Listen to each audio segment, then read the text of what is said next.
Bienvenue à boire. Aujourd'hui, on se penche sur le jeu de société Artisan. L'idée de départ est super séduisante, hein. Incarner une artisan, gérer ses matériaux, créer des objets. Tout ça sur une année de jeu. Tout à fait. Une promesse thématique forte. Mais voilà, en préparant cette discussion, en relisant notre analyse, on s'est dit que l'expérience est peut-être plus mécanique qu'artistique au C'est final. un peu la question, oui. Alors, notre mission aujourd'hui, on va décortiquer Artisan, on va voir si le jeu tient cette promesse, en s'appuyant sur ce qu'on a observé, sur les points soulevés dans notre article. On va regarder la mécanique, bien sûr, l'ambiance et voir pour qui ce jeu est vraiment fait. C'est ça. Allez, on ouvre à boîte, on regarde ça de plus près. Le principe de base, c'est assez simple. Oui, très accessible. On joue de 2 à 4 sur 12 tours qui représentent les 12 mois de l'année. Et chaque mois, il y a deux phases principales. D'abord, le marché. Le marché où on va récupérer des cartes matériaux ou alors en échanger. C'est la phase d'acquisition, quoi. Voilà. Et ensuite, la phase de développement. Là, on améliore les matériaux qu'on a collectés, niveau par niveau, de I à IV. On ne peut pas sauter d'étape. Non, c'est progressif. Et une des tensions intéressantes qu'on a notées dans notre article, elle vient justement du marché. Il faut choper les bonnes cartes, mais attention, Ah oui, ça c'est malin. un joueur peut décider de dire stop, on arrête la collecte pour ce tour. Et là, ça met un petit coup de pression aux autres. Faut pas traîner. Exactement. Ça crée une dynamique. Et c'est là qu'on touche un point central de notre analyse, c'est ce décalage entre le thème, l'artisanat, la création, et ce que la mécanique nous pousse à faire. Oui, explique-nous ça. Le jeu, comment dire, il récompense souvent beaucoup plus le fait d'accumuler et d'améliorer des matériaux bruts. Une carte niveau IV, ça peut rapporter 4 points. Ce qui n'est pas négligeable. Non, pas du tout. Alors qu'un objet d'art fini, le but thématique, ça rapporte seulement entre 3 et 7 points. Du coup, comme on le disait dans l'article, on se retrouve plus à optimiser des séquences de cartes, à gérer un stock. Qu'à vraiment ressentir le plaisir de créer un bel objet. On devient un peu un gestionnaire de ressources en fait. C'est un peu ça, oui. Une optimisation de main. Pourtant, il y a des idées sympas, on l'a aussi noté. Cette progression obligatoire des matériaux, par exemple. On ne peut pas passer du bois brut à la sculpture directe. Faut passer par les étapes intermédiaires.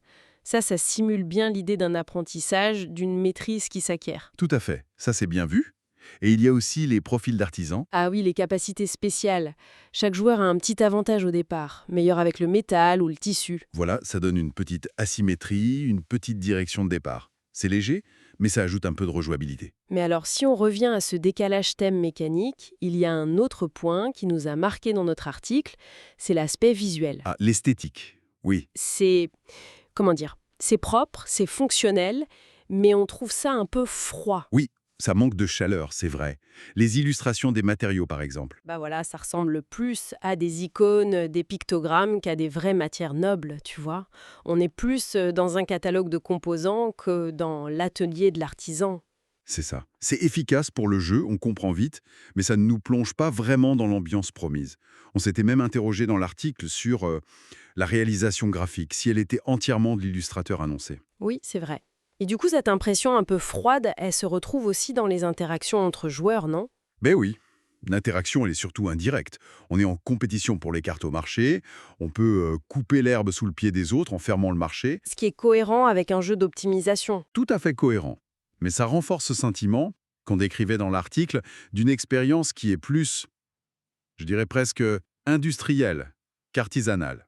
On optimise un flux de ressources. Donc, au final, pour qui est ce jeu, d'après notre analyse? Alors, notre conclusion, c'est qu'Artisan plaira sans doute aux familles qui cherchent une partie assez rapide. On est sur du 30-45 minutes. C'est très raisonnable. Oui, c'est un bon point. Et il plaira aussi aux joueurs qui aiment bien optimiser leur main de cartes, chercher la petite combinaison efficace.